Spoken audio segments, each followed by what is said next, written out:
Donatello.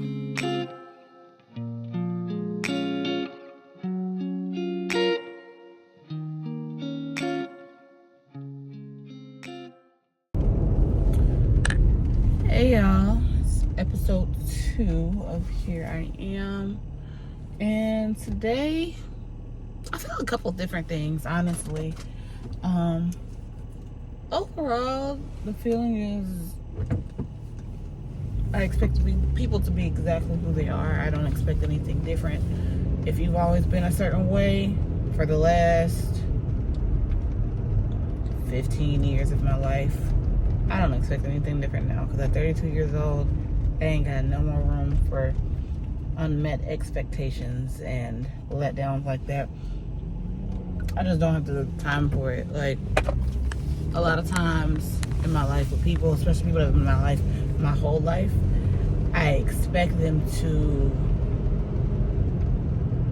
act as if they've been in my life my whole life. Like, act like you love me, act like you care about me. If I love somebody, then this is how I would conduct myself. But not everybody's built that way, and it took me a very, very long time to understand that, because I just didn't see why people would be doing, treating me a certain way or doing things to me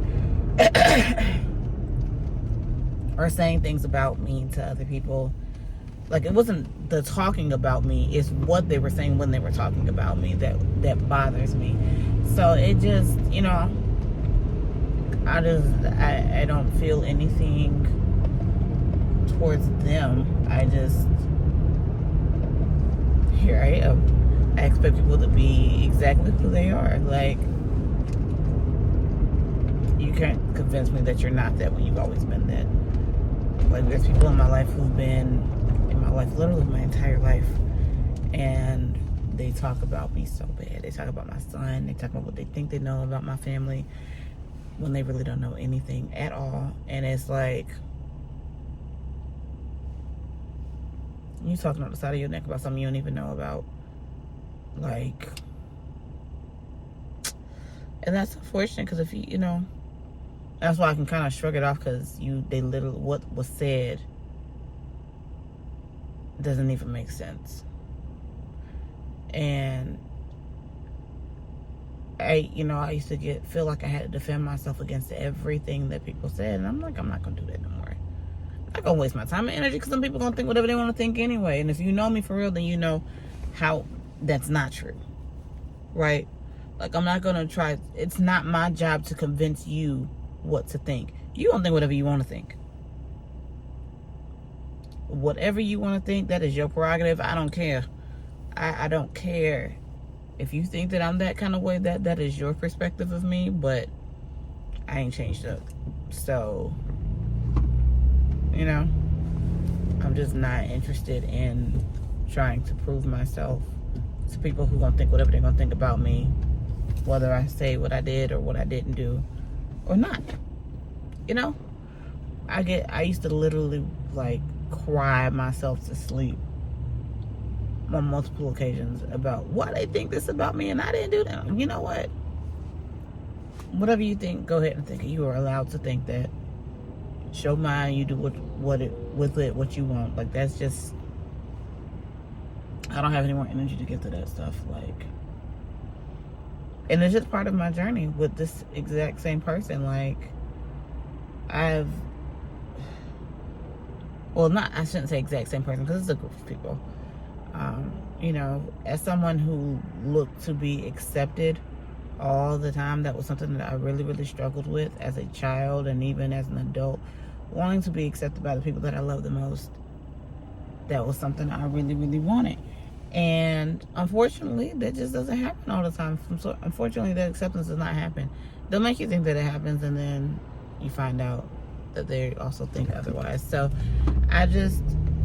part of my healing journey was not knowing that even if we have been that close, in my opinion, for however long, it's okay if they don't accept me anymore. They ain't got to. And I ain't got to accept them being in my life either. Like, they don't have to accept any of it. And I feel like a lot of times people say stuff like that, and they say it so lightheartedly, like it's so easy to do, and it's not. When these people have been part of your life forever, like, and to just write people off. I'm not one of the people that just write people off because I'm having a bad day. No, most times if I am deciding to put boundaries on a certain relationship, it's because things have been going on. And I didn't exactly know how to maneuver in that prior to now. Like, I was like, well, they're always around, so I gotta kind of just get over my feelings. No, I don't. While I did, work on me, I absolutely did work on me for the last, I don't know how many years regarding this particular group of people. I didn't, for a long time, I was just like, you know what?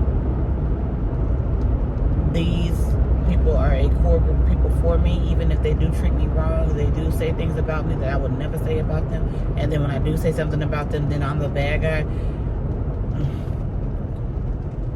Put my feelings to the side, and I'm tired of doing that. I'm extremely tired of doing that, and I'm not going to keep doing that. I'm just doing an injustice to myself if I keep putting my feelings to the side because I want everybody else to be comfortable, but then I have to be the one suffering in silence.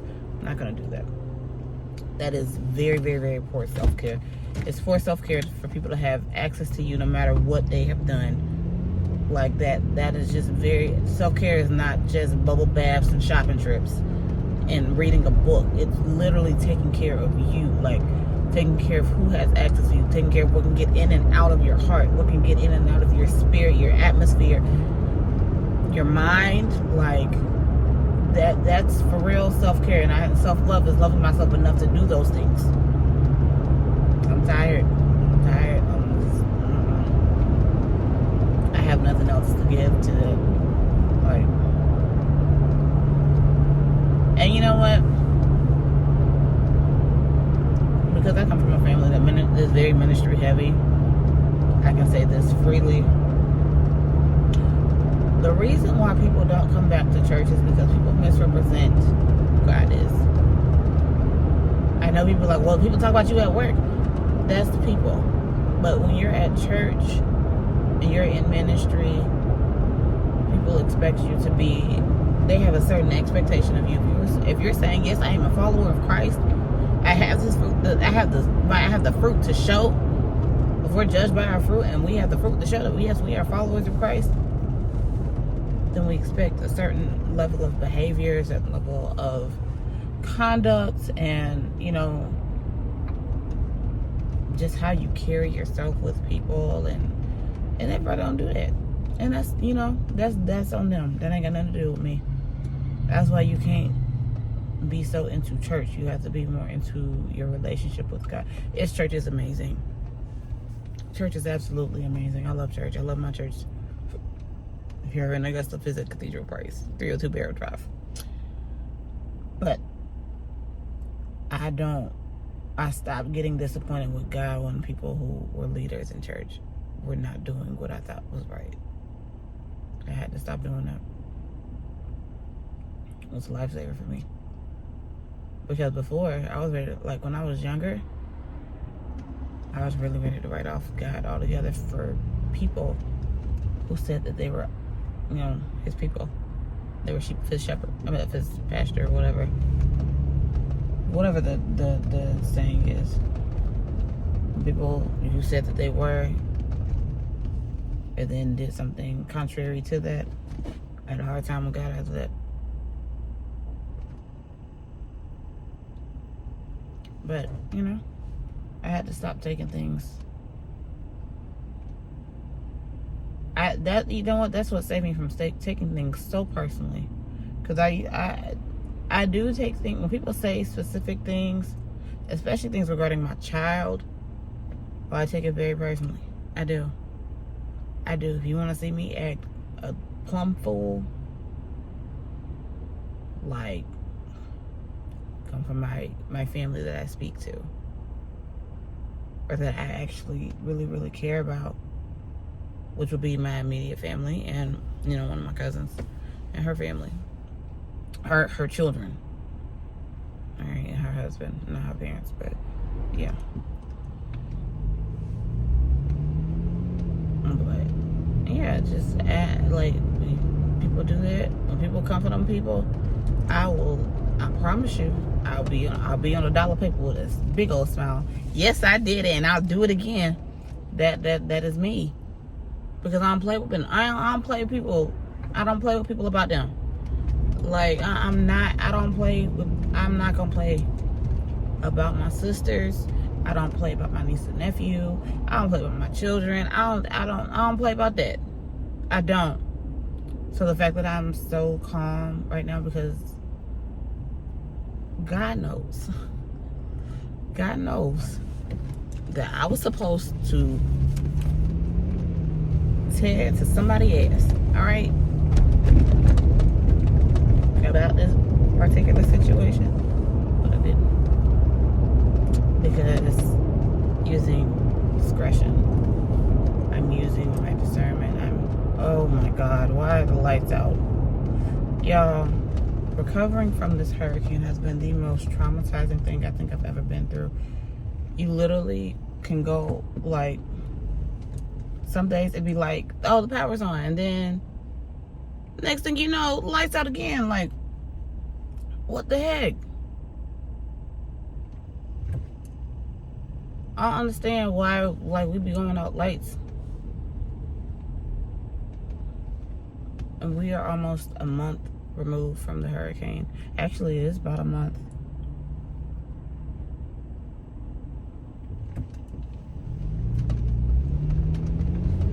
It's been about a month, and we are still dealing. Like, it's scary to see that this is happening still. Like, I don't understand what is going on.